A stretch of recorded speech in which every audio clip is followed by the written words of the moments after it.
손흥민이 페널티킥을 놓쳐 팀이 무승부를 기록했을 때 영국 다수의 매체들은 너나 할 것 없이 때는 이때다 하며 손흥민 물어뜯기에 열중하는 모양새입니다. 특히 스포츠계에서 최고의 공신력을 보여주는 한 매체의 손흥민 비판 기사가 터져나오면서 영국 현지 축에는 손흥민은 이제 거의 끝물이다 라는 조롱 섞인 평가가 고개를 드는 상황입니다. 그러나 몇몇 전문가들은 매체의 이름값 때문에 손흥민에게 대단한 문제가 생긴 것처럼 보이지만 사실은 알고 보면 가짜 뉴스의 보도라고 말하면서 손흥민은 부스의 경기 후 과거에는 절대 하지 않던 행동까지 하면서 울분을 토해 그의 심경에 심각한 변화가 일고 있다는 다소 충격적인 분석을 내놓아 팬들의 관심이 집중되고 있습니다. 손흥민은 울버햄튼의 경기 후를 놓쳐서 동료들에게 정말 미안하다고 말하면서 팀이 지금 어려운 상황인데 내가 해결했어야 했다. 팀의 부상자가 많고 체력적으로 힘든 상황인데 이 부분을 구단도 고려를 했으면 한다. 고 다소 이례적인 말을 해 팬들이 주목을 하고 있는 것이 사실입니다. 손흥민이 PK 실축하며 다수는 너나 할 것 없이 나서서 손흥민은 이제 한물 같다는 기사를 쏟아내고 있습니다. 영국판 디 애슬레틱은 손흥민 팬들에게는 불편하고 어려운 문제이겠지만 이제 손흥민의 부진에 대해 말할 때가 되었다. 는 자극적인 기사 제목을 통해 손흥민의 기량이 하락했다고 주장했습니다. 내용을 기어 간략하게 요약을 하자면 이 매체는 그 근거로 지난 시즌에는 페널티 박스 안에서 슈팅을 자주 했던 손흥민이 이번 시즌에는 페널티 박스 바깥에서 슈팅을 하는 것이 문제이고 이것이 기량 하락의 증거라고 주장하고 있는데요.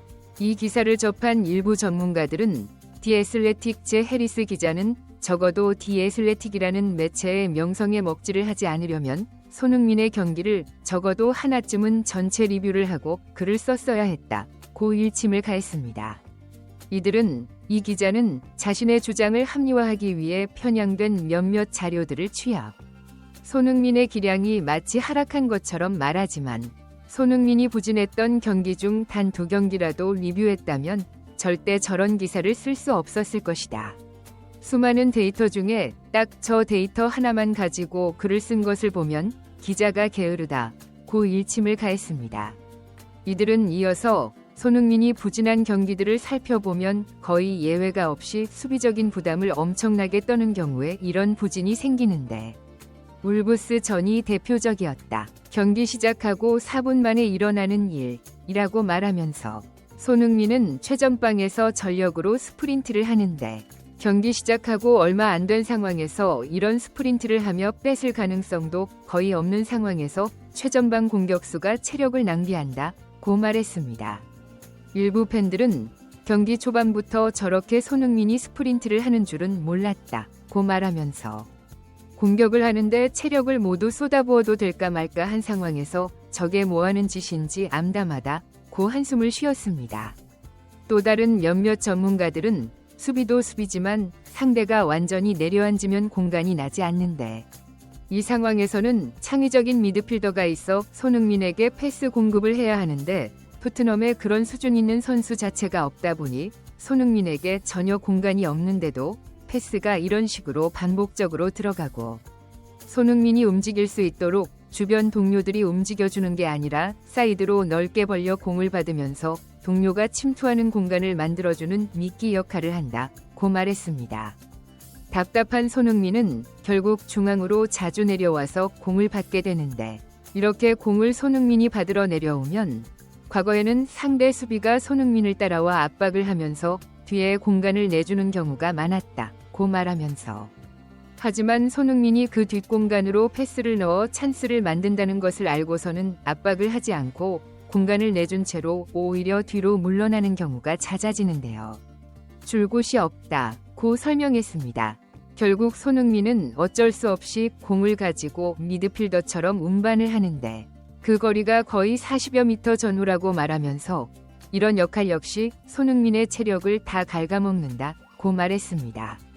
이들은 덧붙여 하지만 이것은 그래도 공격 작업이니까 수용이 가능한 부분이 충분히 있으나 포스테코글루 전술 특성상 수비 라인을 굉장히 높게 올려 공격을 하고 특히 좌우 풀백을 상대 페널티 박스 안으로 진입시켜 공격을 행하도록 하는 전술 속에서 공격이 끊어지게 되면 역습을 당하게 되는데 이때 손흥민은 풀백이 비워놓은 공간을 수비 커버를 위해 전력으로 역주행 스프린트를 한다고 말하면서 그 정도가 EPL 전체를 통해 수비 스프린트 3위에 오를 정도로 과도하다는 것이 문제라고 설명했습니다. 이걸 마치 손흥민이 대단한 체력을 가진 것처럼 매체들이 호들갑을 떨었으나 이들의 이런 시각이야말로 진정한 추태라는 증거라고 말하면서 이런 역할들이 손흥민의 현재 부진을 만들어냈다. 정리하자면 손흥민은 공격을 하기 위해 페널티 박스 안에 있어야 하는 선수가 페널티 박스 바깥에서 너무 많은 역할을 수행한다는 게 문제라고 말했습니다. 이것은 손흥민의 수비 지표인데 한 경기당 수비 지역에서 드리블을 해서 공을 이동시키는 횟수가 한 경기당 0.95이고 경기당 클리어 횟수가 0.5회이다. 이건 공격 수치고 굉장히 숫자가 높은 편이라고 말했습니다.